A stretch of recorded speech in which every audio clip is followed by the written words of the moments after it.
খ গ। ও কালী, কত করবি আর? তোর বাপ ঘর বাড়ি বন্ধক রাখছে তোকে বিয়ে দিবার লাইগা। আজ সকালে কথাবার্তা পাকা হয়েছে। কিন্তু মা, আমি তো এখনো ছোট। বাড়ি ছাইরা তোরে ছাইরা কেমনে থাকবো? আমি তো কিছু বুঝিও না। ছোট? তোর বয়সে আমি 2 ছেলের মা হয়েছি। পড়া তুই আর রান্না শিখ। মেয়ে মানুষে কেন যে বই খাতা দিয়া পড়তে বসায় বুঝি না। কলি যুগাইছে যেন শুধু আমাগো বাড়িতে।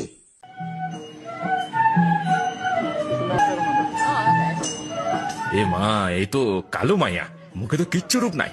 দেনা পাওনা দিল এই মাইয়ার আমি বিয়া করুন। দেখ দেখ কেমন দেখতে। ছি ছি, একে বিয়ে করছে বিশু? এই কালো মেয়ে। কোথায় বিশু, কোথায় কেলো মেয়ে? এর চেয়ে আমার মেয়েদের বিয়ে করতে পারতে বাবা। মা, আমার গায়ের রং কালো বলে কি আমি দেখতে খারাপ? তুই তো কইছস আমার চোখ দুখানি কত সুন্দর, আমার নাক, আমার ঠোঁট, এগুলো সুন্দর না মা? হ মা, তুই রূপে নয় মনের জোরে সুন্দর। তোরে যারা চিনে না, রং দেখে বিচার করে, তারা তো অন্ধ। কৃষ্ণ কলি আমি তারে বলি, কৃষ্ণ কলি আমি তারে বলি, কালো